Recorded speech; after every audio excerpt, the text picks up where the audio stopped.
समझते हैं कि एक वकील का जीवन बहुत आरामकश जीवन है, पैसों से भरा हुआ है, सम्मान से भरा हुआ है और आराम से भरा हुआ है, जबकि सच्चाई कुछ दूसरी है। मैं समझता हूँ कि एक वकील का जीवन एक तपस्या की पराकाष्ठा है और कोई भी आदमी जो वकील बनता है, कोई भी आदमी ऐसा नहीं है जो अपने लिए वकील बनता है। जो आदमी वकील बनता है वो समाज के लिए वकील बनता है, देश के लिए वकील बनता है। हमारे स्वतंत्रता की लड़ाई जो इस लाइब्रेरी से लड़ी गई है, जो इस हाई कोर्ट से लड़ी गई है, जिसका एक छोटा सा हिस्सा मेरा परिवार भी रहा है, ये दर्शाता है हम लोगों को कि एक वकील के ऊपर कितना संघर्ष का बेड़ा होता है और वो बेड़ा उठाते उठाते जब एक वकील बनता है तो कितनी कमाई उसकी होती है, कितना वो अपने परिवार को पाल पाता है। करते करते सीनियर एडवोकेट बनते बनते पूरा जीवन निकल जाता है। 12 घंटे दिन में काम करना, 16 घंटे दिन में काम करना, ब्रीफ पढ़ना, समझना, लोगों से रिश्ते बनाना, लोगों के दुख दर्द में शरीक होना। इसलिए मैं आप लोगों को प्रणाम करना चाहता हूँ, सलाम करना चाहता हूँ। मैं आशीष कुमार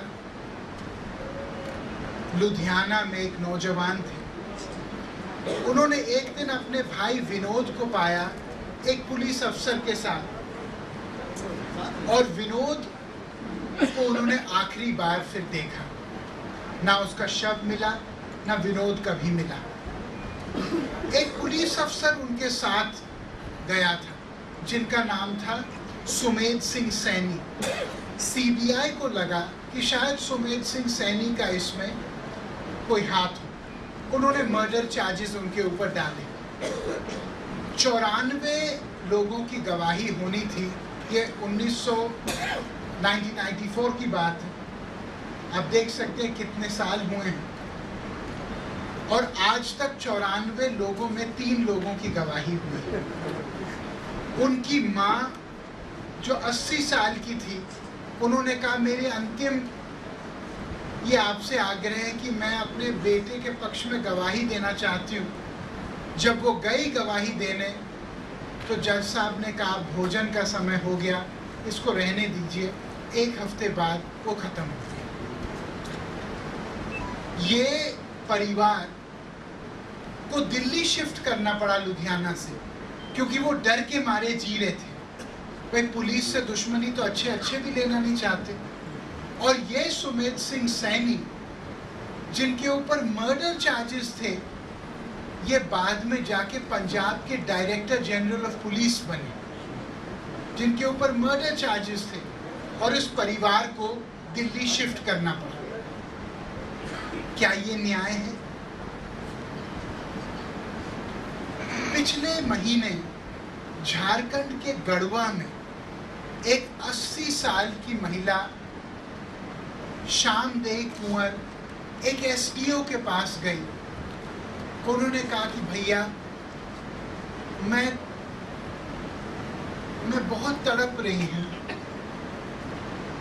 पिछले महीने नहीं, और उन्होंने कहा कि मुझे कंबल दे दिया जाए क्योंकि मैं ठंड से तड़प रही हूँ।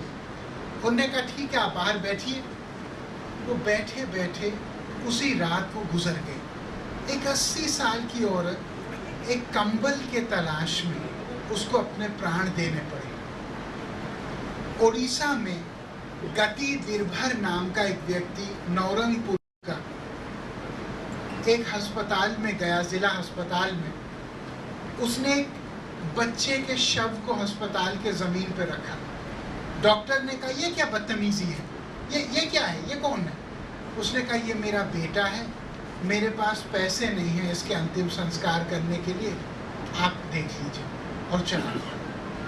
क्या मनोवैज्ञानिक स्थिति उसकी रही होगी। उसी समय सुषमा माझी नाम की एक महिला केंद्रापड़ा उड़ीसा में, आपने सुना होगा, अपने बच्चे की लाश 10 किलोमीटर लेके चली अपने कंधों पे, 10 किलोमीटर लेके चली अपने कंधों पे अपने बच्चे की लाश, क्योंकि एक एम्बुलेंस ने उसको कहा कि पैसे नहीं तो एम्बुलेंस में जगह नहीं। क्या इस देश में सामान्य व्यवस्था सब लोगों के लिए है? क्या इस देश में न्याय सब लोगों के लिए है? मैं पूरे देश में घूमता हूँ अपनी बात रखने के लिए, लोगों से सीखने के लिए। मैं छत्तीसगढ़ में था। छत्तीसगढ़ में एक महिला से मैं मिला जिनका नाम था कवासी हिडमे। कवासी हिडमे जब 16 साल की थी, उनको अरेस्ट किया गया नक्सल होने के चार्ज में, और जिस पुलिस स्टेशन में उनको रखा गया वहाँ उनके साथ बलात्कार हुआ। फिर वो जेल में गई और जेल में उनके साथ 3 बार सामूहिक बलात्कार हुआ। केस शुरू ही नहीं हुआ था, उसको डिटेंशन में रखा गया। उसने कहा भाई मेरे अधिकार हैं, मेरी एक आवाज है। एक बार उसके साथ इतना बुरे तरीके से सामूहिक बलात्कार किया गया कि उसके यूट्रस को उसको निकालना पड़ा, प्रोलैप्स कर दिया। और उसने कैसे अपने यूट्रस को निकाला साहब? एक छुरी के साथ। और वो बेहोश हो गई खून के एक नदी में। और 11 साल बाद कोर्ट ने उसको बाइज्जत बरी छोड़ दिया कि भैया हमसे गलती हो गई, पुलिस ने हमको गलत साक्ष्य दिए थे और आप तो बिल्कुल ही इनोसेंट हो। कौन देगा उसके 11 साल वापस? और जैसे ही वो आई, उसने ब्लॉक के ऑफिस में जाके खुदकुशी करने की कोशिश की, क्योंकि वो दिखाना चाहती थी, अपने अन्याय को अभिव्यक्त करना चाहती थी।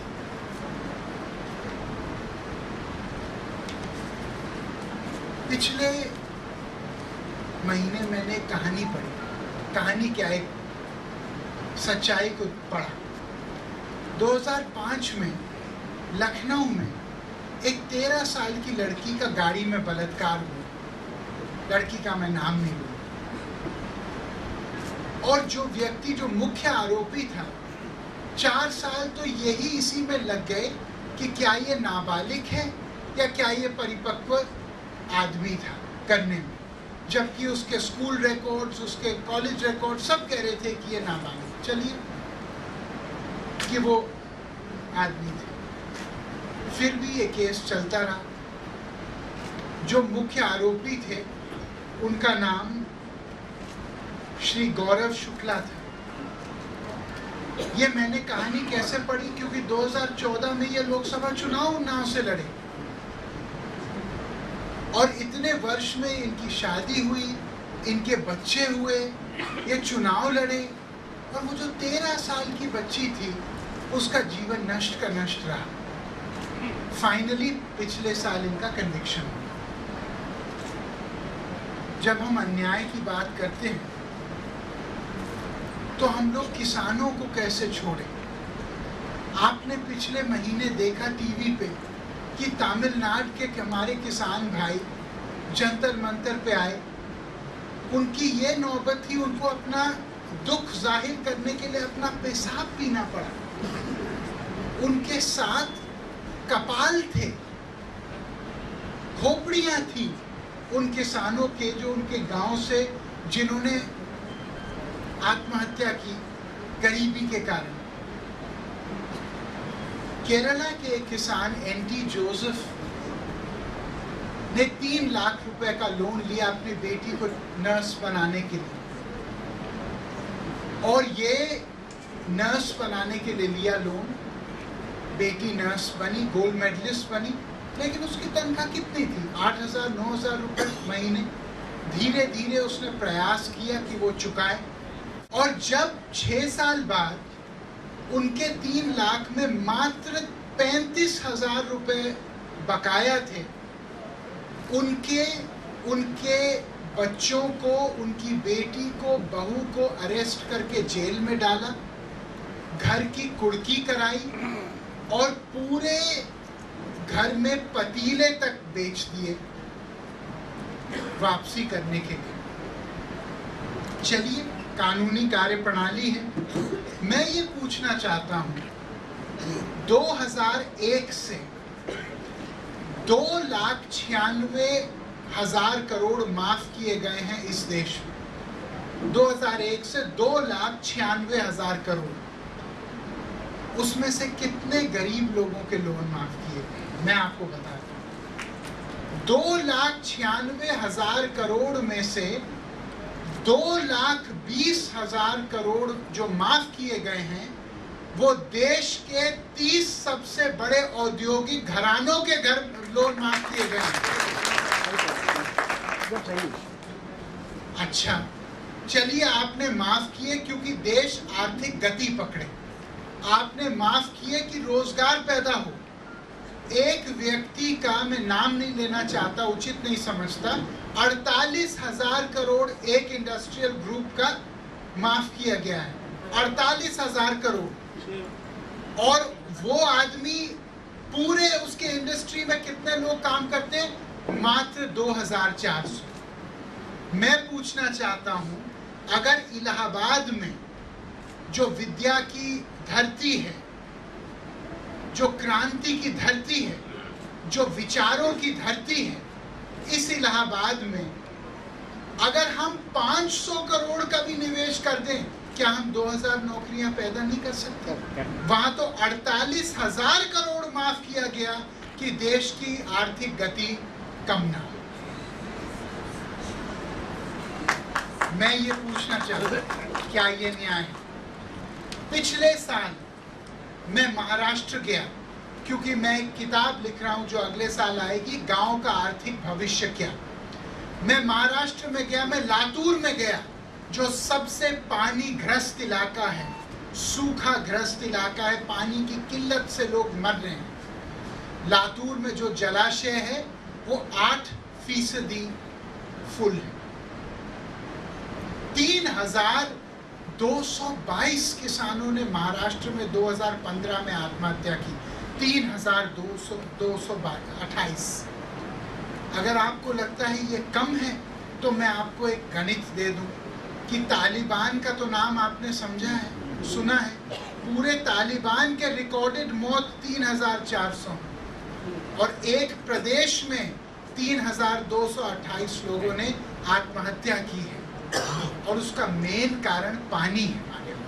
विदर्भ में और मराठवाड़ा में सरकार ने संवेदनशीलता दिखाई और 1 मिलियन लीटर के 2 ट्रेन लातूर और मराठवाड़ा भेजे। सकारात्मक कदम था। वो ट्रेन को पहुंचने में 1 दिन लगते, लेकिन ट्रेन को पहुंचने में 4 दिन लगे। क्यों? क्योंकि उस पानी के ट्रेन को 18 बार लूटा गया। किन परिस्थितियों में हम लोग जी रहे हैं कि एक पानी के ट्रेन को एक इंसान लूटने पे मजबूर किया गया है कि 2 लीटर 5 लीटर पानी में चोरी कर। वो सोने की ट्रेन नहीं थी, वो जल की ट्रेन थी। मैं मुंबई में भाषण दे रहा था, अपनी बात रखता था एक यूनिवर्सिटी में, मुंबई यूनिवर्सिटी में। और जब मैं निकला मुंबई यूनिवर्सिटी में, मैंने एक बहुत बड़ा होर्डिंग देखा कि एक बिल्डिंग बन रही है, एक्वेरिया ग्रैंड, और उस बिल्डिंग में 210 फ्लैट हैं। और उस बिल्डिंग की खासियत क्या है कि हर फ्लैट का एक स्विमिंग पूल है। तो 210 स्विमिंग पूल हैं। मैंने सोचा कितनी शर्म और अन्याय की बात है कि जिस महाराष्ट्र में लोग पानी के वजह से ट्रेनों को लूट रहे हैं, उस महाराष्ट्र में लोग एक बिल्डिंग बना रहे हैं जिसमें 210 स्विमिंग पूल हैं। उस आदमी को तो जेल में डाल देना चाहिए। मैंने एक स्टडी की, थोड़ा सा मैंने सोचा कि मैं पढ़ूं उस पे, और क्या पता चला कि 25% जो जनसंख्या है वो मुंबई, पुणे, नागपुर, नासिक में रहती है, औरंगाबाद, लेकिन पानी कितना जाता है वहां पे? 76%। क्या अमीरों के अधिकार इस देश के संसाधनों में गरीबों से ज्यादा हैं? क्या लोकतंत्र ने हमको ये सिखाया है? हम लोग न्याय की व्याख्या करते हैं, किस न्याय की बात कर रहे हैं जिस देश में 50% लोगों के पास पक्के मकान नहीं है, जिस देश में 70 लाख बच्चे, सरकारी आंकड़ा है कि 70 लाख बच्चे काम कर रहे हैं 13 साल की उम्र से कम, जिस समय बच्चे को अपनी माँ के गोद में उछल कूदना चाहिए, खेलना चाहिए, प्यार लेना चाहिए, वो बच्चे भूसा उठा रहे हैं गेहूं का, धान का, और उसको जला रहे हैं। कोई लेबरी कर रहा है, उसको दिल्ली में भीख मांग रहा है। हम लोग न्याय की बात कहाँ करें जहां पे 1/3 लोग गरीबी रेखा से नीचे जीते हैं, और वो गरीबी रेखा कितनी है? वो 816 रुपए प्रति माह है। क्या 816 रुपए पे कोई आदमी, क्या 817 रुपए पे आदमी अमीर है? क्या 818 रुपए जो कमा रहा है उसकी बेटी की शादी बहुत शान से होती है?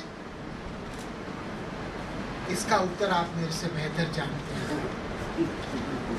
मान्यवर, इस देश में, हमारे देश में 1% लोग 61% संपत्ति के मालिक हैं, और 10% लोग 86% संपत्ति के मालिक हैं। इसका मतलब कि 90% लोग 14% संपत्ति में जी रहे हैं। उनका अधिकार मात्र इतना है। जब हम लोग देखें कि उम्मीद की किरण कहाँ है इस देश में, तो मैं देखता हूं उम्मीद की किरण उन लोगों में है जिन लोगों को ऊपर वाले ने सबसे कम दिया है। और मैं आपको बताता हूं कैसे। मैं तेलंगाना में था, मुझे मैं वेमुला घाट गया जो मेदक जिले में है, जहाँ किसी जमाने में हमारी दादी सांसद रही थी। वेमुला घाट में गया, वहां मैंने देखा मलना सागर जलाशय परियोजना के खिलाफ किसानों ने एक विराट प्रदर्शन खड़ा किया। और क्यों किया? क्योंकि जब वो जलाशय बनता तो 38 गांव डूब जाते और 70,000 एकड़ जमीन डूब जाती। लेकिन उनके विरोध का तरीका मुझे बहुत गहरा लगा। पहले उन्होंने गांधीवादी रास्ता अपनाया और भूख हड़ताल किया, और 152 दिन लोग भूखे रहे, केवल जल पे और थोड़ा सा फल पे। लेकिन आज लोग संवेदनशील इतने कम रहे हैं कि किसी ने परवाह नहीं। लोगों ने सोचा गरीब लोग हैं, मर जाएंगे तो चलो गरीबी कम हो जाएगी। उन लोगों ने कहा नहीं, हम मरेंगे नहीं, हम जीतेंगे। और उन्होंने आरटीआई फाइल की। उन्होंने कहा इस प्रोजेक्ट की डिटेल प्रोजेक्ट रिपोर्ट हमको दो, डीपीआर दो। और डीपीआर मिली। उन्होंने कहा कितनी जमीन एक्वायर की जा रही है, कितने जमीन का अधिग्रहण हो रहा है, कितने जमीन के अधिग्रहण की आवश्यकता है, कितने लोगों को प्रति एकड़ कितना मिल रहा है। भूमि अधिग्रहण कानून क्या कहता है 2013 वाला। और ये जो जियो 123 जो सरकारी नियम जो आपने अपनाया है हमारी जमीन लेने के लिए, इसकी वैधता क्या है? उन्होंने कहा बताइए। पता नहीं आया।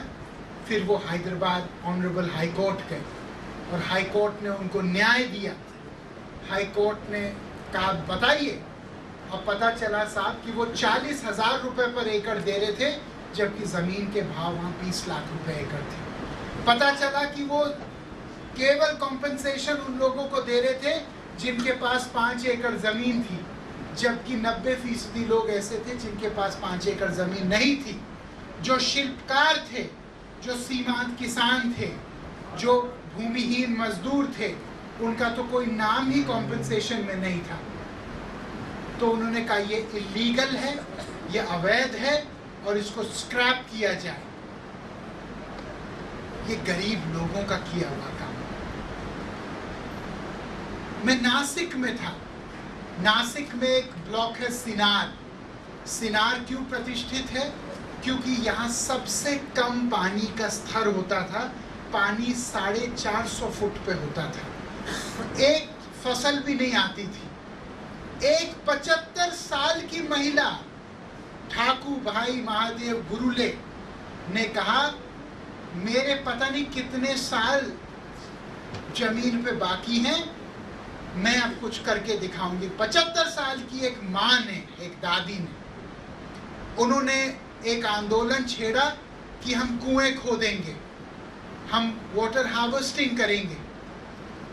और एक 75 साल की महिला ने रोज 10-10, 20-20 किलोमीटर चल के गांव वालों का एका किया।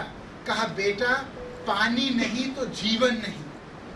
और सब लोग एक हुए और एक आंदोलन छेड़ा। और उस आंदोलन इतना सफल हुआ साहब कि आज वहां पानी 60 फुट पे है और 3 फसल होती है साल में, 3 फसल। वहां अंगूर की खेती शुरू हुई, फल की खेती शुरू हुई, बाकी खेतियां तो हो ही रही थी। उसके बाद सरकार आई, जैसे सरकारें अक्सर आती हैं, और उन्होंने कहा भैया ये जमीन तो बहुत अच्छी है, इसका हम अधिग्रहण करना चाहते हैं। किसको देने के लिए? इंडिया बुल्स को देने के लिए भैया, कि हम इंडिया बुल्स को यहाँ की 40,000 एकड़ जमीन देना चाहते हैं एक SEZ के लिए। आप लोग मेरे से ज्यादा जानकार हो, पूरे दुनिया में SEZ का कॉन्सेप्ट एक फेलियर है। क्या मैं सही कह रहा हूँ कि गलत कह रहा हूँ? पूरे दुनिया में SEZ का कॉन्सेप्ट कभी नहीं सफल हुआ। लेकिन उन्होंने कहा कि भैया हम SEZ करना चाहते हैं, हम आपकी जमीन ले रहे हैं। तब तक वो माता जी खत्म हो गई थी। 2 दशक बीत गए थे। किसानों ने कहा नहीं। उनके बेटे रामनाथ गुरुले ने कहा कि मैं अपने माँ की आत्मा को तड़पने नहीं दूंगा। वो गांव-गांव गए, उन्होंने लोगों को कहा कि हमको पैसा नहीं चाहिए, ये पीढ़ियों से जो जमीन हमारी माँ समान है, हम ये जमीन अपने आगामी पीढ़ियों को देंगे, हम ये जीवन का चक्र जिंदा रखेंगे। और वो गांव-गांव गए, सरकार आई बुलडोजर के साथ, बंदूकों के साथ, पुलिस के साथ, और 5 लाख आदमी इकट्ठा हुए। 5 लाख आदमी इकट्ठा हुए और उन्होंने कहा कि जलियांवाला बाग यहाँ कराना चाहते हो तो करा दो, एक आदमी यहाँ टस से मस नहीं होगा। माताओं ने कहा, बहनों ने कहा कि हम सामूहिक आत्महत्या यहाँ करेंगे, हम जहर पी के मर जाएंगे और सरकार को जवाबदेही पूरे देश में नहीं, अमेरिका तक देनी पड़ेगी। तुरंत सरकार ने कहा भैया आपकी जमीन आपकी, नमस्ते, जय हिंद, जय भारत, चलिए। ये गरीबों की ताकत है। देखिए, हर लड़ाई के लिए, हर आंदोलन के लिए दशक और वर्ष नहीं लगते, क्योंकि प्रौद्योगिकी का जमाना है।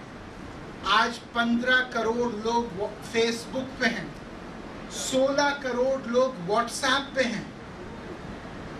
लोगों को जोड़ने का एक भव्य रूप में एक शानदार अवसर प्राप्त है।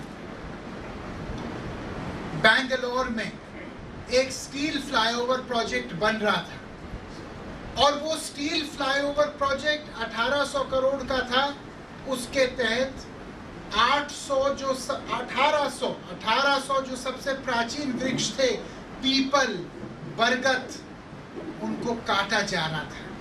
नौजवानों ने कहा हम ये होने नहीं देंगे। उन्होंने व्हाट्सएप पे कैंपेन चलाया कि जो भी यहाँ पे इसके खिलाफ है वो इकट्ठा हो जाए एक जगह। और लोग इतने बड़े मात्रा में इकट्ठा हुए। केवल फेसबुक पे उन्होंने कहा मिस्ड कॉल दे दो भैया, व्हाट्सएप पे। जब उनको लगा 1,09,000 लोगों ने मिस्ड कॉल दिया, तो उन लोगों को क्या लगा कि अब हम इसको सड़कों पे ले आओ। और लोगों ने कहा मानव श्रृंखला बनाओ। और एक दिन के नोटिस पे बैंगलोर जैसे एक अमीर स्थान पे, जहां बच्चे हम सोचते हैं कि समाज के प्रति अपनी जिम्मेदारी नहीं जानते हैं, वहां 16,000 बच्चे सड़कों पे आए और उन पेड़ों को कोई ना काट पाए। उन्होंने उनके इर्द गिर्द एक ह्यूमन चेन, एक मानव श्रृंखला बनाई। सरकार ने वास्तुकारों को, आर्किटेक्ट को बुलाया और कहा भैया फ्लाईओवर तो बनेगा लेकिन बिना एक पेड़ काट के बनेगा, इसका प्लान तुरंत दोबारा बनाओ। ये नौजवानों ने किया। देखिए, हम लोग कभी कभी सोचते हैं कि लोकतंत्र में हमारी भागीदारी, जिम्मेदारी वोट देने की है। लेकिन जब मैं पूरे देश घूमता हूँ, मैं देखता हूँ नौजवानों के हाथ में कितनी आशा की किरण मुझे नजर आती है। गुजरात में एक दुकान में मैं गया, एक राशन की दुकान में, और मैंने देखा गुजरात में हर राशन की दुकान में, जिसको अंग्रेजी में फेयर प्राइस शॉप कहते हैं, लिखा होता है कि कितना आप हर हफ्ते, आपकी सप्लाई कितनी है और कितना आपने हर हफ्ते अपने गांव को, अपने ग्राहकों को, बीपीएल वालों को आपने दिया है। मैंने पता किया भैया ये उत्तर प्रदेश में तो है नहीं, यहाँ तो बहुत सारे लोग बेच भी रहे हैं। तो मैंने कहा कि ये हुआ कैसे। पता चला एक 18 साल के नौजवान भद्रेश वामजा ने अपने गांव सल्दी में पाया कि ना केरोसिन मिल रहा था, ना चावल मिल रहा था, ना कुछ मिल रहा था। तो वो गया, वो दुकानदार से कहा, फिर तहसीलदार से कहा।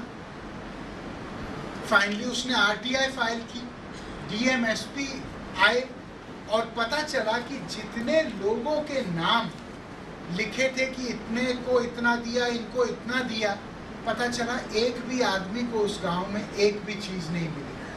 उसके बाद कानून पास हुआ पूरे गुजरात में कि ये केवल एक दुकान में नहीं, हर दुकान में किया जाएगा। इलाहाबाद से बहुत दूर नहीं है अंबेडकर नगर। अंबेडकर नगर का एक उदाहरण मैं बताऊं, मैं सुल्तानपुर नाम की जगह का प्रतिनिधि हूँ। अंबेडकर नगर बगल का जनपद है। वहाँ एक 24 साल की गरीब महिला जिनका नाम था शिमला कुमारी, दिहाड़ी की मजदूर थी। 80 रुपये मिल रहे थे, 70 रुपये। एक दिन वो बड़े आदमी ने कहा कि कोई पैसा नहीं तुम लोगों को, 2 हफ्ते का, भाग जाओ यहाँ से। उसने कहा भाई साहब हमारे घर कैसे चलेंगे, हम तो दिहाड़ी के मजदूर हैं, 70 रुपये आप उनको दे रहे हो। उसने कहा ना, जो करना है करो। एक संगठन था समानता, जिसने कहा कि जो कामकाजी महिलाएं, उनके साथ भेदभाव ना हो, वातावरण विपरीत ना हो उनके काम में, उनके लिए काम करता है। उन्होंने कहा, उनसे जाके बातचीत की, तो क्या पैसे तो उसको तुरंत मिले, लेकिन क्या निकल के आया कि जो मर्द थे, जो आदमी थे, उनको 140 रुपये मिल रहे थे, और क्योंकि ये महिला थी इसको 70 रुपये मिल रहे थे, जबकि काम वही था और उतने ही घंटे काम कर रही थी। फिर ये शिमला कुमारी, ये बहादुर शिमला कुमारी ने पूरे जिले में एक आंदोलन छेड़ा कि एक भी महिला को अंबेडकर नगर अकबरपुर में किसी भी पुरुष से एक भी रुपए कम नहीं मिलेगा। और उस एक बहादुर गरीब अनपढ़ महिला के वजह से 2 महीने में 24,000 महिलाओं को आज सामान्य वेतन मिल रहा है, जो पहले जिनको आधे पैसे मिलते थे। तंजू देवी, बिहार में चंपारण में गौनाहा एक जगह है। तंजू देवी की कहानी और भी अद्भुत है। तंजू देवी एक अनुसूचित जाति की कम पढ़ी लिखी माता को एक विदेशी ने एक हैंडहेल्ड सोनी हैंडी कैम दे दिया, camera, handy camera, video camera, और उन्होंने कहा भाई हम देखने आए हैं, लो तुम ले लो, तुमने हमको इधर उधर दिखाया है, परिवार का फोटो खींच लो। एक कम पढ़ी लिखी महिला ने देखा वहाँ पे एक राष्ट्रीय सामाजिक सहायता योजना होती है राष्ट्रीय स्तर पे, किसको दिया जाता है? जो गरीबी रेखा से नीचे दिव्यांग हैं, विकलांग हैं, बुजुर्ग हैं और विधवा हैं, उनको दिया जाता है। लेकिन किसी को गौनाहा में नहीं मिला था 1 साल से। तो उन्होंने ये देखा, वो गई डीएम के पास, गई कप्तान के पास, गई छोटे अधिकारियों के पास, बीडीओ के पास, किसी ने नहीं सुनी। तो उसने क्या किया? उसने अपने वीडियो कैमरा के साथ 15,500 महिलाओं की रिकॉर्डिंग की। 15,500 महिलाओं की तंजू देवी ने रिकॉर्डिंग की। यूनाइटेड नेशंस ने उसको अवार्ड दिया है। और आदरणीय नीतीश कुमार जी के पास जब तक ये रिकॉर्डिंग पहुंची, उन्होंने कहा हम जमीन बेच के ये रिकॉर्डिंग करेंगे, पूरे दुनिया को पता चलना चाहिए कि गौनाहा में और चंपारण में क्या अन्याय हो रहा है। और जब रिकॉर्डिंग पहुंची, उनका दिल पिघल गया और उन्होंने कहा कि भैया एक छूट हुई है, एक भूल हुई है, और तुरंत उन लोगों को 1 साल का पैसा दिया जाए। अगर शिमला कुमारी और तंजू देवी कर सकती हैं, तो आप और हम क्यों नहीं कर सकते? सबने दशरथ मांझी की कहानी सुनी है। वो दशरथ मांझी जिसने एक हथौड़े के साथ एक पहाड़ के बीच में एक 110 मीटर का एक रोड बनाया पहाड़ के बीच में। क्यों? एक अस्पताल पहुंचने के लिए। और जब उस बुजुर्ग ने अपने जीवन के 22 साल लगाए पहाड़ बनाने के लिए, ताकि गरीब आदमी का इलाज हो पाए जल्दी जल्दी, क्योंकि रास्ता नहीं तो 14 किलोमीटर से जा रहा था, आदिवासी पहुंच नहीं पा रहा था, तो लोगों को आंसू आने लगे। और शर्म के मारे आज गया में दशरथ मांझी की भूमि में, जिनको सम्मान से पूरे दुनिया में माउंटेन मैन कहते हैं, आज एक स्कूल भी है, एक अस्पताल भी है, एक विश्वविद्यालय भी है, एक स्टेडियम भी है वहाँ। उसे पर वो उसके आंसू तो कभी वापस नहीं आएंगे दशरथ मांझी के। देखिए, आदरणीय तिवारी जी ने कहा कि लोग बहुत देर से बैठे हैं तो कम बोलिएगा, तो मैं लेकिन मैं नहीं, ये ज्यादा संवेदनशील है, ये बात मुझे अच्छी लगी। आप बोलिए बहुत। लेकिन मैं एक बात कहना चाहता हूँ मेरे बड़ों, देश को सामाजिक उद्यमिता के तरफ जाना पड़ेगा। नौजवान चाहता है समाज के लिए अच्छा करना, लेकिन माफ करिएगा, वो 2 पैसा भी कमाना चाहता है, जिसमें कोई बुराई नहीं है, कोई पाप नहीं। अब उसका रास्ता मैं आपको बताना चाहता हूँ। ध्रुव लाकरा एक लड़का मिला मुंबई में, कमाल का काम किया। क्या किया? बस में चल रहा था, उसने देखा एक भाई बैठा था, गूंगा और बहरा। उसने सोचा ये आदमी क्या करेगा अपने जीवन में? क्या उसके सारे रास्ते बंद रहेंगे? क्या उसके सारे रास्ते खाई में चले जाएंगे? उसने कहा नहीं। वो अपने घर गया, अपने फ्लैट में। उसने देखा एक कुरियर वाला आया था। उसने देखा कुरियर वाला जो देता है उससे आदमी अक्सर बात नहीं करता, केवल साइन कर लेता है। तो उसने कहा ये काम तो एक ऐसा व्यक्ति भी कर सकता है जो ना बोल पाता है ना सुन पाता है। तो उसने कुरियर सर्विस बनाई मुंबई में, जिसका नाम है मिरेकल कुरियर, जिसमें केवल वो लोग काम करते हैं जो ना अपनी बात रख पाते हैं ना आपकी बात सुन पाते हैं। और आज इस कमाल के नौजवान के वजह से 5,000 ऐसे लोगों को नौकरी मिली है और वो महीने के 30,000 रुपए कमा रहे हैं। यहाँ से गाजीपुर बहुत दूर नहीं है। गाजीपुर का एक नौजवान मुझे मिला, कमाल का नौजवान, दुर्गेश नंदन।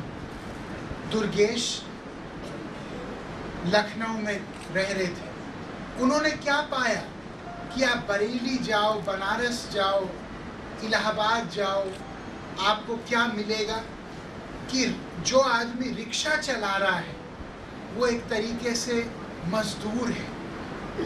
12 घंटे 15 घंटे चला रहा है, लेकिन वो उस रिक्शा का मालिक नहीं है। रिक्शा का मालिक कोई बड़ा सेठ है और बेचारा ये अपना मजदूरी कर रहा है। उसने सोचा क्या एक ऐसा दिन आएगा कि ये आदमी भी अपने रिक्शे का मालिक बनेगा, जब उसके हाथ इज्जत और संपत्ति आएगी। तो उसने एक कंपनी बनाई ऑटोमोशन एड्स लखनऊ और कानपुर में। और उसने कहा ये ऑटोमोशन एड्स में जो व्यक्ति एड अपना देगा इस रिक्शा पे, इस 3 व्हीलर पे, इस ऑटो पे, 50% पैसा जाएगा उस ऑटो चालक को, 25% मालिक को और 25% दुर्गेश नंदन की कंपनी को। और इतना ये सुपर हिट हुआ कि आज दुर्गेश नंदन के प्रयासों से 300 लोग ऐसे गरीब लोग हैं जिन्होंने पिछले 3 साल में अपने पैसे से एक ऑटो खरीदा। आज वो अपनी ऑटो सम्मान से चला रहे हैं। एक सरकारी योजनाएं इतनी होती, अच्छी योजनाएं होती। अटल पेंशन योजना है, गरीब लोगों को, बुजुर्गों को पेंशन देने के लिए। कितने लोग जानते हैं उसके बारे में? पूरे देश में तो 11% लोग ही इंश्योरेंस करते हैं, तो उसके बारे में कितना जानते होंगे? इतनी अच्छी सरकारी योजनाएं हैं हर सरकार के तरफ से, कोई नहीं जानता। अनिकेत देवघर नाम के एक नौजवान ने एक हक दर्शक बनाया, जो एक मोबाइल फोन प्लेटफॉर्म है। हक दर्शक आप जरूर देखिएगा। उसमें क्या करना पड़ता है? उम्र बताइए, नाम बताइए, जाति बताइए, अपने आर्थिक आय के बारे में बताइए, और हक दर्शक 2 दिन के अंदर आपको बताता है कि कौन से सरकारी योजना के तहत आपको लाभ मिल सकता है। उसके बाद आप उनको 50 रुपए देते हो और उस 50 रुपए के लिए वो सारे सरकारी फॉर्म्स आपके भरते हैं और वो आपको आपका अधिकार दिलाते हैं। कितने लोग हैं जो इस देश में पढ़े लिखे नहीं हैं, वो बेचारे जानते भी होंगे तो वो वहाँ तक पहुँच नहीं पाते, उस मंजिल तक, अपने हक तक, अपने अधिकारों तक। मैंने कल एक माता जी को फ़ोन किया हिमाचल के बिलासपुर में।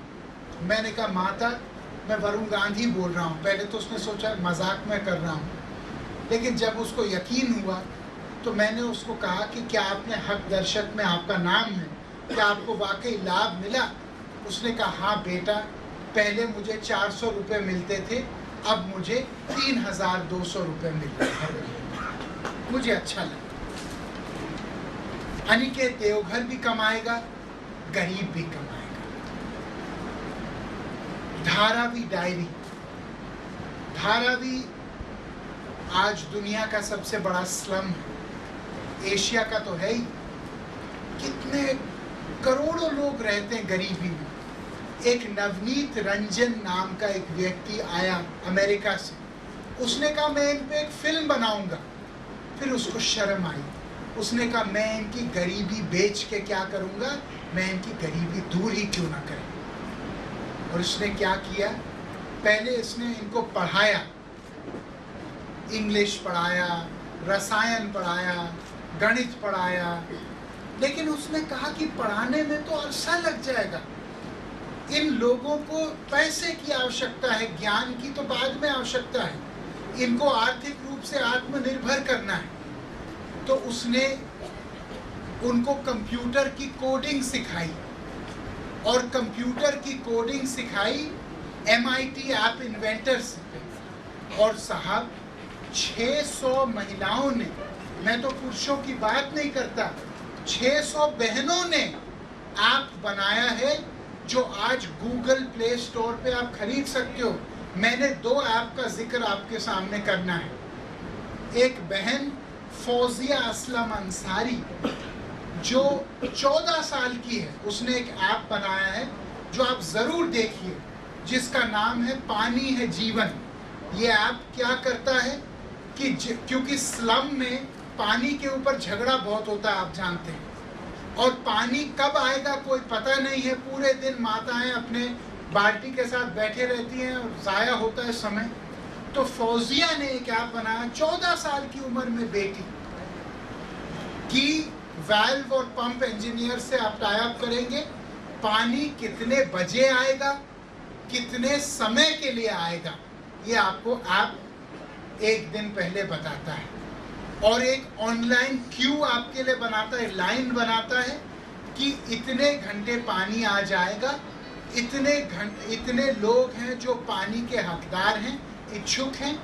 तो आप श्री गणपति कदम जी, आप 18 मिनट भरेंगे इस समय से इस समय, और अगले दिन आप 36 मिनट भर सकते हैं। सारा लड़ाई झगड़ा खत्म, लोगों का समय बर्बाद नहीं होता। और 14 साल की लड़की ने किया। एक दूसरी बहन 15 साल की अंशुजा माधीवाल, इसने एक ऐप बनाया, वुमेन फाइट बैक। ये बच्चियां पढ़ी लिखी नहीं है, कम पढ़ी लिखी हैं, ऐप बनाया है, 1-1 लाख लोगों ने ऐप को खरीदा है।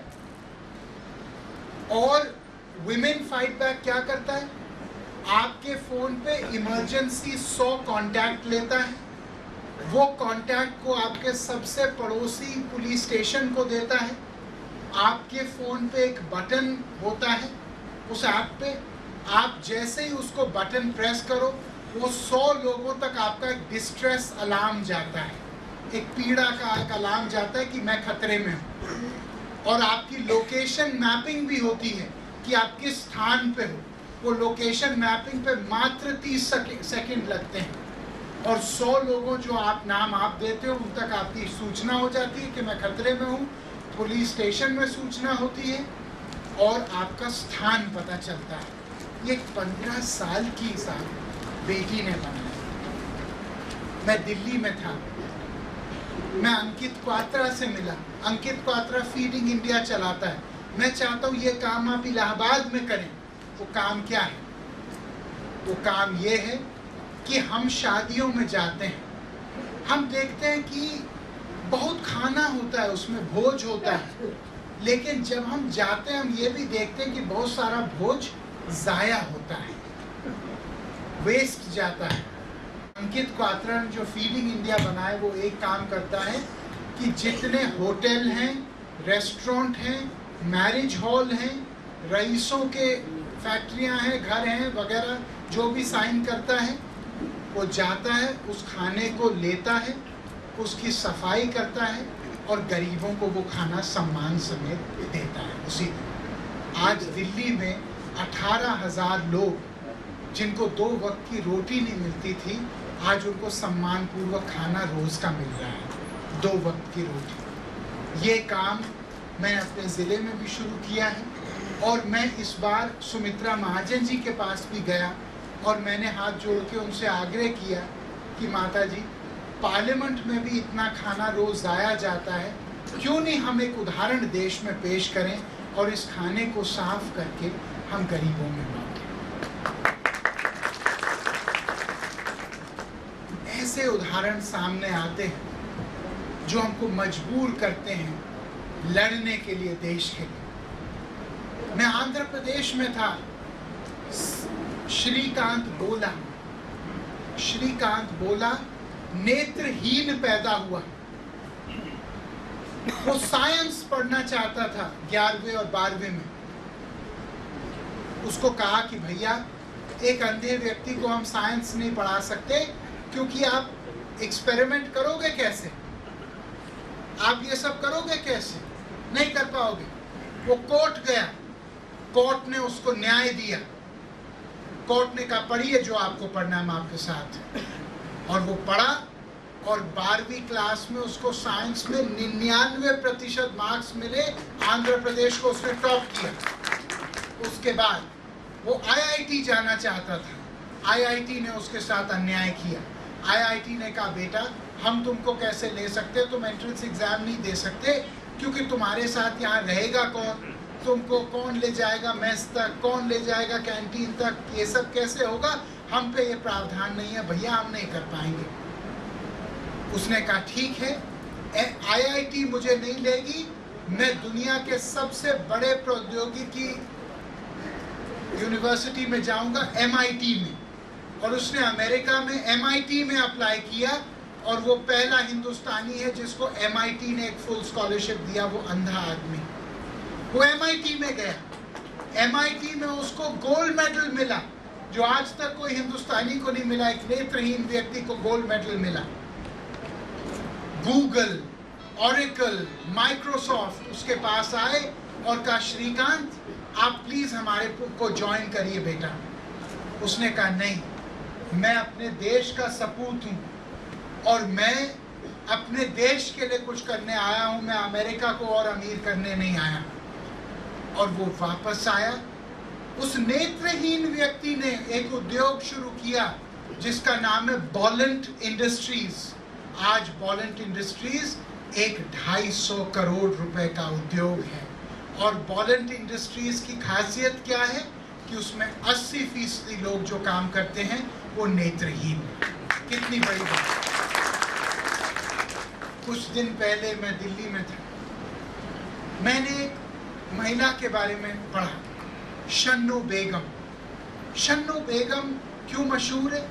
क्योंकि वो दिल्ली की पहली फीमेल टैक्सी ड्राइवर है। उसके पति उसको इतना पीटते थे कि उसका सिर फट गया, उसके 24 टांके लगे। खैर उनके पति खत्म हो और 3 छोटे छोटे बच्चे थे। उसने कहा क्या करें, पढ़े लिखे थे नहीं।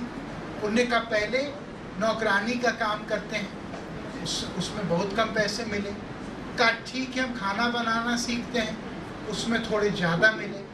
उन्होंने कहा घर कैसे चलेगा, ये 3 नौजवान को कैसे बड़े किया जाएगा। तो किसी ने कहा बहन तुम ड्राइविंग सीखो। और ऊबर आया था, ऊबर ने कहा कि हम आपको पैसे देंगे, आप ड्राइविंग सीखो, अगर आप पास करोगे टेस्ट को और हमारे स्टैंडर्ड को पारित करोगे तो आपको हम नौकरी देंगे। और वो टेस्ट में फर्स्ट आई, क्योंकि महिलाओं को जो भी काम दिया जाता है महिलाएं करती हैं सर्वोत्तम तरीके से, ये मेरा मानना है। और आज शन्नो बेगम अपना घर चला रही हैं, बहादुरी से टैक्सी चला रही हैं और महीने के 25,000 रुपये 30,000 रुपये कमा रही हैं, अपने बच्चों को बहादुरी से पढ़ा कर।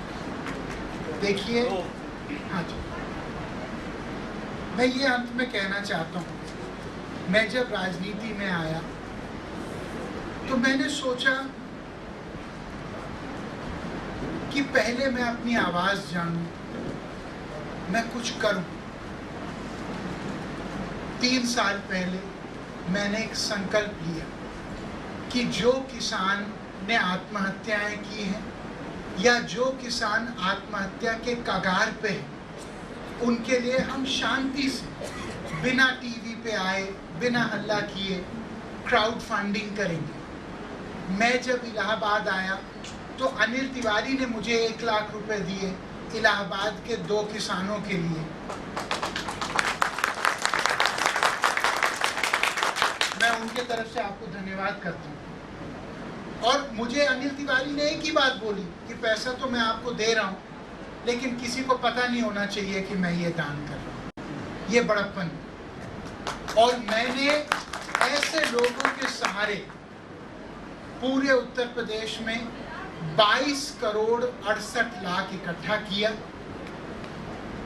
और सीधे किसानों को दिया। उसमें से 2 करोड़ रुपए मेरे भी थे और हमने 4,750 किसानों को कर्ज मुक्त किया। और हम लोगों ने कैसे किया? हम लोगों ने केस बाय केस स्टडी की, क्योंकि मैं किसान के पास जाता हूं, उनको 50,000 का चेक देता हूं, तो कर्ज कल वो और ले लेंगे अपने ऊपर। तो हमने 1 साल स्टडी की कि हर किसान से एप्लीकेशन लिया, क्योंकि हमने क्या पाया कि जो किसान 3 बार कर्ज नहीं दे पाता अपना, तो फिर वो डिफॉल्टर बन जाता है। और जिसके पास कोई संपत्ति नहीं है और जो 3 बार जिसकी फसल लगातार नष्ट हुई। और बिजनौर से लेकर कुशीनगर तक उदाहरण हमारे सामने थे। इलाहाबाद से कितने उदाहरण थे जिनके हम गांव में गए और चुपचाप गए और हम सबके पास गए।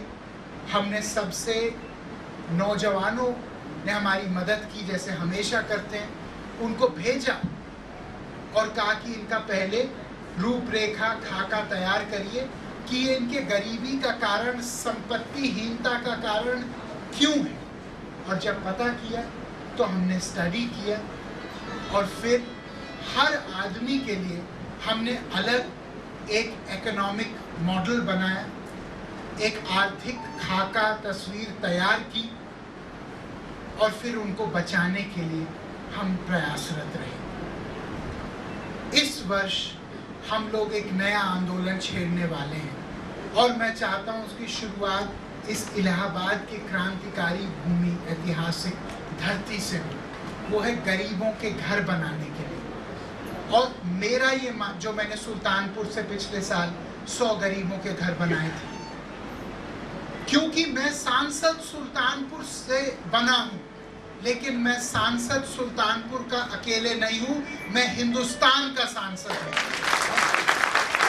अगर कश्मीर में कोई नौजवान मरता है उमर फयाज के तरह, या तमिलनाडु का किसान तड़पता है, तो वो भी मेरी नैतिक जिम्मेदारी है, वो भी उसमें भी मेरी भूमिका तय होनी चाहिए। और मैं इस इलाहाबाद की धरती में आया हूं आपसे हाथ जोड़ के आग्रह करने के लिए कि अब इस साल के दूसरे हाफ में जो आंदोलन हम शुरू करेंगे गरीबों के लिए, जिन गरीबों ने कभी भी पुश्तों में एक पक्का घर नहीं देखा, बिना ठेकेदार के साथ हम काम करेंगे, मिस्त्रियों के साथ, ताकि बहुत कम पैसे में घर बने। 1.25 लाख रुपए में एक घर बनेगा, 100 घर में फिर अपने पैसे से बनाऊंगा।